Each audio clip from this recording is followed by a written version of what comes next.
ಕುಕ್ಕರ್ಗೆ ಸಂಬಂಧಪಟ್ಟ ಒಂದು ಸುದ್ದಿ. ಈ ಎಲೆಕ್ಷನ್ ಟೈಮಲ್ಲಿ ಬೇರೆ ಬೇರೆ ಕುಕ್ಕರು, ಫ್ರಿಜ್ ಎಲ್ಲ ಕೊಡಲ್ಲ. ಈ ಲಾಟ್ಪೋಟು ಏನಾದರೂ 500 ರೂಪಾಯಿ ಒಳಗೆ ಮ್ಯಾನೇಜ್ ಆಗುವಂಥದ್ದನ್ನು ನಾಟಕ ಮಾಡಿ ಕೊಡ್ತಾರೆ. ಕೆಲವರು 500 ರೂಪಾಯಿ ಕೊಟ್ಟರೆ ಬರೋದಿಲ್ಲ ಅಂತ ಅಂದ್ಬಿಟ್ಟು ಕುಕ್ಕರ್ ಅಂತ ಕೊಡೋದು, ಇನ್ನು ಕೆಲವರು ಇನ್ಯಾವುದೋ ಕೊಡೋದು, ಏನೆಲ್ಲ ನಡೆಯುತ್ತೆ. ಸೀರೆ ಕೊಡೋದು, ಹೆಂಡ ಕೊಡೋದು, ಮತ್ತೊಂದು ಕೊಡೋದು. ಕುಕ್ಕರ್ ಒಂದು ಫ್ಯಾಷನ್ ಆಗಿಬಿಟ್ಟಿದೆ. ಆದರೆ ಒಂದು ನೆನಪಿಟ್ಕೊಳ್ಳಿ, ಇದು ನಿಮ್ಮ ಜೀವ ತೆಗಿಬೋದು. ಆದರೆ ಕಾಂಗ್ರೆಸ್ ಅಭ್ಯರ್ಥಿ ಡಿ ಕೆ ಸುರೇಶ್ಗೆ ಮತ ನೀಡುವಂತೆ ಆಮಿಷ ಒಡ್ಡಲಾಗ್ತಾ ಇದೆಯಂತೆ. ಮನೆ ಮನೆಗೆ ಕುಕ್ಕರ್ ಹಂಚ್ತಾ ಇದ್ದ ಕಾಂಗ್ರೆಸ್ ಕಾರ್ಯಕರ್ತರು ಕಾಂಗ್ರೆಸ್ನಿಂದ ಮತದಾರರಿಗೆ ಕುಕ್ಕರ್ ವಿತರಣೆ ಆಗಿದೆಯಂತೆ. ಈ ರೀತಿ ಒಂದು ಮಾತು ಕೇಳಿ ಬರ್ತಾ ಇದೆ. ಈ ಕುಕ್ಕರ್ ಹಂಚ್ತಾ ಇರಬೇಕಾದ್ರೆ ಒಂದು ಅಜ್ಜಿ ಅಲ್ಲಿರಲಿಲ್ಲ. ಆ ಅಜ್ಜಿ ಆಮೇಲೆ ಬಂದಿದೆ, ಎಲ್ಲೋ ಹೋಗಿದ್ದ ಅಜ್ಜಿ. ನನಗೆ ಯಾಕಪ್ಪ ಕುಕ್ಕರ್ ಇಲ್ಲ ಅಂತ ಕೇಳಿದ್ದಾರೆ. ಆಗ ಆ ಕಾರ್ಯಕರ್ತ ಅವರಿಗೆ ಕಪಾಳ ಮೋಕ್ಷ ಮಾಡಿದ್ದಾನಂತೆ. ಆ ಕಾರ್ಯಕರ್ತ ಕಪಾಳ ಮೋಕ್ಷ ನಾರಾಯಣ ಎಂಬಾತ. ಈ ನಾರಾಯಣ ಇದಾನಲ್ಲ ನೋಡಿ, ಈ ಅಜ್ಜಿಗೆ ಕಪಾಳ ಮೋಕ್ಷ ಮಾಡಿದಾರಂತೆ. ಯಾಕಪ್ಪ ಏನು ದಾರಿ ಹೋಯ್ತಾ ಇದ್ದ ಕುಕ್ಕರು ಎಲ್ಲ ನಮ್ಮ ಮನೆ ಪಕ್ಕದಲ್ಲಿ ಎಲ್ಕ ಕೊಟ್ಟಿದ್ದ ಊರ್ಗೆಲ್ಕ. ಯಾಕಪ್ಪ ನಮಗೆ ಕೊಡ್ಲಿಲ್ಲ ನಾರಾಯಣ ಅಂತ ನಾನು ಕೇಳಿದೆ. ಅದಕ್ಕೆ ಯಾರೋ ಕಣೆ ಎಕ್ಕಡದಲ್ಲಿ ಹೊಡಿತೀನಿ, ಕಾಸಿನಲ್ಲಿ ಹೊಡಿತೀನಿ ಅಂತ ಬೈತಿದ್ದಂತೆ. ಅದಕ್ಕೆ ನೀನು ಕೊಡಲ್ಲ ಅಂತ ಅಂದ. ಕೊಡ್ದರೆ ಅಷ್ಟೊತ್ತು ಹೋಗಪ್ಪ, ನಾನು ಅಂದಿರೋ ಮಾತಾಗ ಜೋತ್ ಒಂದು ಕೊಟ್ಬಿಡು, ನೀನು ಕೊಡಲೇಬೇಡ, ನೀನು ಕೇಳಕ್ಕೆ ಬರಲ್ಲ ಅಂತ ನಾನು ಇಷ್ಟ ಅಂದೆ ಕಣವ. ನನ್ನ ಮಗ ಯಾರು ಅಂತ ಬಂದು ಹೇಳಿದರು. ಇಷ್ಟು ನಾನು ಅಂದಿರೋ ಮಾತ ಒಂದು ರುಜೋತ್ ಕೊಟ್ಬಿಡು, ನೀನು ಕುಕ್ಕರೇ ನಾವೇನು ಜೀವನ ಮಾಡ್ತಾಯಿಲ್ಲ ಅಂತ ನಾನು ಇಷ್ಟ ಅಂದರೆ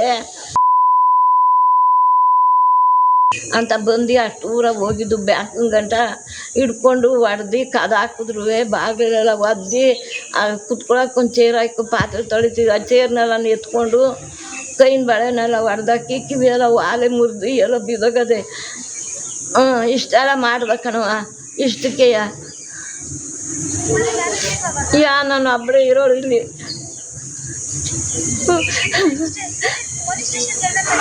ಹೋಯ್ತು ಈಗ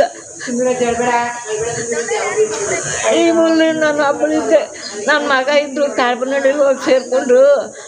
ಹೊಲ ಮನೆ ಅಲ್ಲದೆ ಅಂತ ನಾನು ಈ ಮನೇಲಿ ಒಬ್ಬಳು ಬಿಟ್ಬಿಟ್ಟು ಹೋದ್ರೆ ಮನೆ ಇದಾಯ್ತದೆ ಅಂತ. ನೋಡಿ, ಇವನು ನಾರಾಯಣ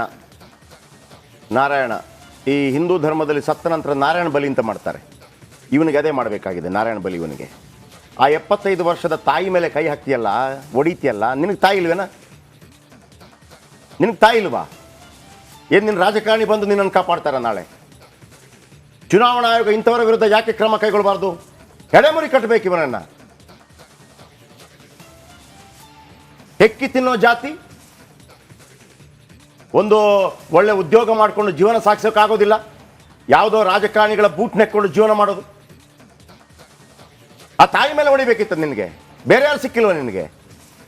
ಯಾವುದಾದ್ರೂ ಬಂಡೆಗೆ ಹೊಡಿಬೇಕಿತ್ತು ತಲೆನ ಹೋಗಿ, ಅಷ್ಟು ತಾಕತ್ತಿದ್ರೆ. ಆ ತಾಯಿ ಅಳ್ತಾ ಇದೆ, 75 ವರ್ಷದ ಗಂಗಮ್ಮ. ನಿಮ್ಮ ಯೋಗ್ಯತೆಗೆ ಒಂದು 500 ರೂಪಾಯಿ ಕುಕ್ಕರ್ ಹಂಚೋದು, ಸಾಯಿಸೋದಕ್ಕೆ ರಾಜಕಾರಣ ಮಾಡ್ಕೊಂಡೆ ಸಾಯ್ಬೇಕಾ ನೀವು? ಆ ತಾಯಿ ಅಳ್ತಾ ಇದೆ, ಆ ಶಾಪ ತಡದೇ ಇರುತ್ತೇನಾ? ನಾರಾಯಣ ಗೋವಿಂದ, ನೀನು ಹೋಯ್ತು, ಮುಗೀತು ನಿನ್ನ ಕತೆ. ಅಯ್ಯ, ಯಾರ್ಯಾರನ್ನ ಸಮಾಧಾನ ಮಾಡಿಸೋಕೆ ಬೇಕಾಗಿ ಯಾವ ತಾಯಿ ಮೇಲೆ ಕೈ ಎತ್ತುತ್ತೀರೋ ಆ ನಿನ್ನ ಕೈ ಬಾಯಿಗೆ ಬರುತ್ತಾ? ಹಂಗ ಆ ತಾಯಿಗೆ ಆ 75 ಅಳ್ತಾ ಇದ್ದಾರಲ್ಲೋ ಅವರನ್ನ ಕೆಟ್ಟ ಮಾತಿನಿಂದ ಬೈತೀಯ. ನಿನ್ನ ತಾಯಿ ಹತ್ರ ಫಸ್ಟ್ ಹೋಗಿ ಕೇಳು, ಅವರು ನಿನ್ನ ಕಪಾಳ ಬಾರಿಸ್ತಾರೆ. ಎಂಥ ಮಗನನ್ನ ಹೆತ್ತೆ ಅಂತ. ಧರ್ತಿಕ ಬೋಜ್ ಅಂತಾರಲ್ಲ, ಭೂಮಿಗೆ ಭಾರ ಕಂಡ್ರೆ ನೀವೆಲ್ಲ, ಭೂಮಿಗೆ ಭಾರ ನೀವು. ಅಲ್ಲಿ ಯಾವುದೋ ಒಂದು ಕ್ವಾರ್ಟರ್ ಕೊಡ್ತಾರೆ, ಮಟನ್ ಪೀಸ್ ಇಲ್ದೇ ಇರುವಂಥ ಯಾವುದು ಕುಷ್ಕ ಕೊಡ್ತಾರೆ ಅಂತ ರಾಜಕಾರಣಿಗಳ ಹಿಂದೆ ಓಡೋಗೋರು ನೀವು. ಆ ಕುಕ್ಕರು ಮಾರಿರ್ತೀರಿ ನೀವು. ಆ ತಾಯಿ ಮೇಲೆ ಕೈ ಮಾಡಿ ಮನಸ್ಸು ಹೆಂಗೆ ಬಂತು ಮಾರ ನಿನಗೆ? ಹೆಂಗೆ ಮನಸ್ಸು ಬಂತು? ನೀನು ನಿಜವಾಗ್ಲೂ ಮನುಷ್ಯನೇ ಆಗಿದ್ದರೆ ಬಂದು ಆ ತಾಯಿಯ ಪಾದಕ್ಕೆ ಬಿದ್ದು ಕ್ಷಮೆ ಕೇಳಬೇಕು ನೀನು. ಹಾಗಂತ ನಿನ್ನ ಶಿಕ್ಷೆ ಕಡಿಮೆ ಆಗಿದೆ, ನಿನ್ನ ವಿರುದ್ಧ FIR ಆಗಲೇಬೇಕು. ನಿನ್ನ ನಂಬರ್ ಹಾಕ್ಬಿಡ್ತೀನಿ ನಾನು ಸ್ಕ್ರೀನಲ್ಲಿ. ಕಜ್ಜಿ ನಾಯಿಗೆ ಬೈದಂಗೆ ಬೈಬೇಕು ಜನ. ಅವ್ರು ಕುಕ್ಕರ್ ಕೇಳಿದ್ರೆ, ಈಗ ಫಸ್ಟ್ ಆಫ್ ಆಲ್ ನೀವು ಕೊಟ್ಟಿದ್ದು ತಪ್ಪು. ನೀವು ಕೊಡೋದು ಯಾವುದು? ಆ ಗೇಜ್ ಕಡಿಮೆ ಇರೋದು ಕೊಡ್ತೀರಿ. ವೀಕ್ಷಕರೇ, ಒಂದು ಹೇಳ್ತೀನಿ, ಈ ಒಳ್ಳೊಳ್ಳೆ ಕಂಪನಿ ಇರುತ್ತಲ್ಲ, ಕಂಪನಿ ಬೇರೆ ಬೇರೆ ಕಂಪನಿಗಳು